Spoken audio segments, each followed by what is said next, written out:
কারবারের ঘটনা এবং 10ই মুহররম ইমাম হোসাইনের শাহাদাত নিয়ে শিয়া সুন্নি দৃষ্টিভঙ্গির পার্থক্য কী? সুন্নিরাও কিন্তু মনে করে যে হযরত হোসাইন রাদিয়াল্লাহু আনহু মুজলুম ছিলেন এবং ইয়াজিদ জালিম ছিল, তার শাসনকর্তা ইবনে জিয়াদ সে জালিম ছিল, এবং পুরা ঘটনাটা যেভাবে ঘটেছে তিনি এসেছিলেন মূলত কুফিদের আহ্বানে সাড়া দিয়ে, এবং তারা তার পক্ষে না দাঁড়ানোতে তার কাছে অল্প কিছু মানুষ ছিলেন, তার হলো পরিবারের কিছু সদস্য, তার আত্মীয় স্বজন, এবং এই মানুষদেরকে ঘিরে যেভাবে তৃষ্ণার্ত রেখে হত্যা করা হয়েছে এটা অত্যন্ত বেদনাদায়ক, অত্যন্ত মর্মান্তিক একটা ঘটনা, এই ব্যাপারে কোনো সন্দেহ নাই। কিন্তু সুন্নিরা এই বিষয়টাকে একটা ইতিহাসের বিষয় হিসাবে দেখে, একটা ঐতিহাসিক ঘটনা হিসাবে দেখে, এটাকে তারা কোনো ধর্মীয় বিষয় মনে করে না।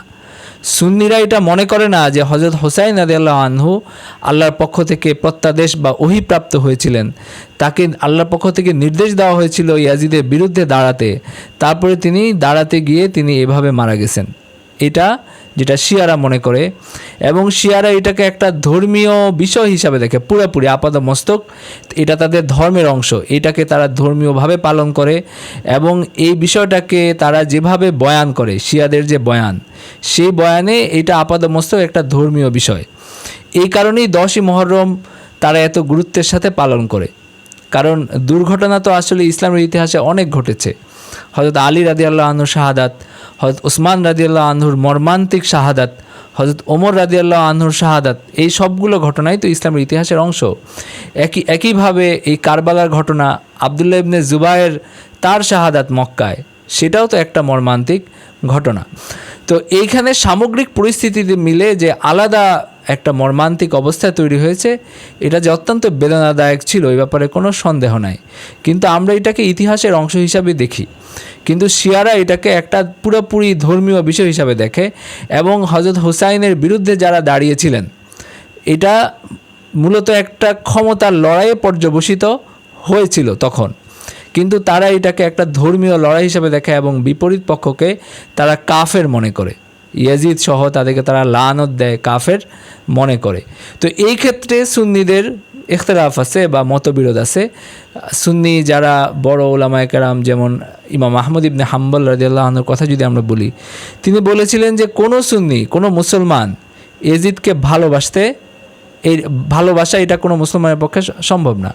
কিন্তু তিনি বলেছিলেন আপনি কি তাকে লানত দেন? তিনি তখন বলেছিলেন আমি কাকেই বা লানত দেই। তার মানে তিনি বিষয়টা এড়িয়ে গিয়েছিলেন। এইটা ধর্মীয় লড়াই না, যেভাবে শিয়ারা মনে করে যে একটা কাফের মুসলমানের লড়াই।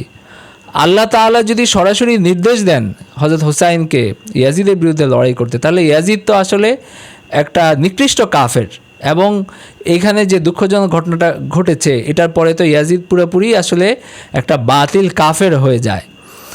তো সুন্নিদের দৃষ্টিতে ব্যাপারটা আসলে এরকম না, ব্যাপারটা আবদুল্লাহ ইবনে জুবায়েরের শাহাদাতের মতো, তারপরে হযরত আলী শাহাদাতের মতো, হযরত হোসাইনের শাহাদাতের মতোই একটা ঐতিহাসিক বেদনাদায়ক ঘটনা, যেটা আমাদেরকে ব্যথিত করে।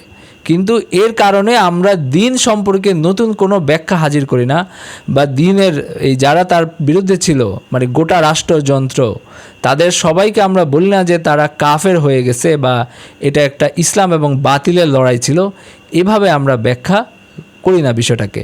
তবে আমরা অবশ্যই বলি যে এটা জালিম এবং মজলুমের লড়াই ছিল, দুই পক্ষেই মুসলমানরা ছিলেন। যেমন সিফিনের যুদ্ধ হয়েছে, যেমন আবদুল্লাহ ইবনে জুবায়েরের সাথে হাজ্জাজের যুদ্ধ হয়েছে, একইভাবে কারবালার লড়াইটাও হয়েছে, এবং অত্যন্ত বেদনাদায়কভাবে হযরত হোসাইন রাদিয়াল্লাহু আনহুর মৃত্যু হয়েছে। হযরত হোসাইনের অবস্থানকে কেন আমরা ন্যায্য মনে করি সেটাও একটু ব্যাখ্যা করা প্রয়োজন। হযরত আলী রাদিয়াল্লাহু আনহুর শাহাদাতের পরে মুসলিম বিশ্ব দ্বিখণ্ডিত অবস্থায় ছিল, দুই ভাগে ভাগ হয়েছিল। এক পক্ষ ছিল হযরত আলীর পক্ষে, এবং তারপরে তার উত্তরসূরি হযরত হাসান রাদিয়াল্লাহু আনহুর নেতৃত্বে আরেক পক্ষ হযরত মুয়াবিয়া রাদিয়াল্লাহু আনহুর পক্ষে ছিল। তো এই দুই ভাগটাকে একত্র করেন হযরত হাসান রাদিয়াল্লাহু আনহু একটা ঐতিহাসিক সন্ধির মাধ্যমে, এবং সেই সন্ধির একটা অন্যতম শর্ত ছিল যে হযরত মুয়াবিয়া রাদিয়াল্লাহু আনহুর পরে খেলাফত ব্যবস্থাটা কোনো বংশীয়ভাবে বণ্টিত যেন না হয়, এটা যেন স্বাভাবিক নবীজি সাল্লাল্লাহু আলাইহি ওয়াসাল্লামের সময় যেভাবে হয়েছে, হযরত আবু বকরের সময় যেভাবে হয়েছে, হযরত ওমরের পরে যেভাবে হয়েছে, এইভাবে যেন খলিফাটা নির্বাচিত হন মুসলমানদের কাছে গ্রহণযোগ্যতার বিচারে, কোনো বংশীয় সম্পত্তি হিসাবে না।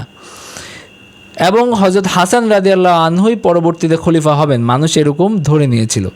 কিন্তু হযরত হাসান রাদিয়াল্লাহু আনহুর মৃত্যুর পরে হযরত মুয়াবিয়া নিজের ছেলেকে খলিফা বানানোর জন্য চেষ্টা তদবির করতে থাকেন এবং এটার বিরোধিতা করেছিলেন আবদুল্লাহ ইবনে জুবায়ের, আবদুল্লাহ ইবনে ওমর, তারপরে হযরত হুসাইন রাদিয়াল্লাহু আনহু, তারপরে আবু বকর রাদিয়াল্লাহু আনহুর সন্তান, তারা সবাই এটার বিরোধিতা করেছেন এবং তৎকালীন নেতৃস্থানীয় সাহাবী তারা সবাই বলেছেন যে এটা ভুল কাজ হচ্ছে।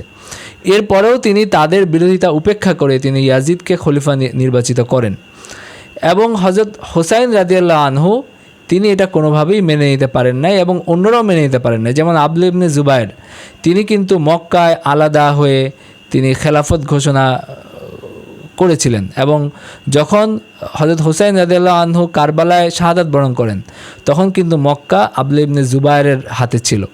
তো সুতরাং এরকম না বিষয়টা যে ইয়াজিদের শাসন ব্যবস্থাকে অযৌক্তিক বা অগ্রহণযোগ্য মনে করেছেন শুধু হোসেন রাদিয়াল্লাহু আনহু, বরং আবদুল্লাহ ইবনে জুবায়েরও ছিলেন, আরও অনেক সাহাবা একরাম ছিলেন যারা মক্কায় অবস্থান করছিলেন। এরকম অনেক সাহাবা একরাম আছেন যারা মনে করতেন যে ইয়াজিদকে মেনে নেওয়া আসলে যুক্তিযুক্ত না। এবং আমরা একটা বর্ণনা শুনে থাকি যে অনেকেই হযরত হোসাইনকে নিষেধ করেছেন কারবালায় যেতে, কিন্তু তারা কিন্তু এটা বলেন নাই যে ইয়াজিদের বিরুদ্ধে দাঁড়ানোটা সঠিক না। তারা বলেছেন যে কুফাবাসী আপনাকে ধোঁকা দিবে। তারা বলেছিলেন যে আপনি মক্কায় থাকেন, যেমন আবদুল্লাহ ইবনে জুবায়ের বলেছিলেন আপনি মক্কায় থাকেন, আমার সাথে থাকেন, এখানে আপনি নিরাপদ থাকবেন, কিন্তু কুফাবাসীদের আহ্বানে আপনি যায়েন না। তো তার মানে বিষয়টা এটা না যে ইয়াজিদের বিরুদ্ধে দাঁড়ানো কোনোভাবে ভুল হতে পারে, বরং বিষয়টা হলো যে এই বিষয়টা মানে কুফায় যাওয়াটা এটা দূরদর্শী সিদ্ধান্ত ছিল কিনা এই ব্যাপারে কিছু মানুষ তাকে পরামর্শ দিয়েছিলেন যে আপনি এইভাবে কুফাবাসীদের ডাকে সাড়া দিয়ে কোনো নিরাপত্তা ব্যবস্থা না করে আপনি কুফায় যায়েন না। ইয়েমেন থেকে কয়েকজন এসে বলেছিলেন যে আপনি ইয়েমেনে আসেন, আমরা আপনাকে নিরাপত্তা দিব এবং আপনার খেলাফত আপনি ইয়েমেনে ঘোষণা করতে পারবেন।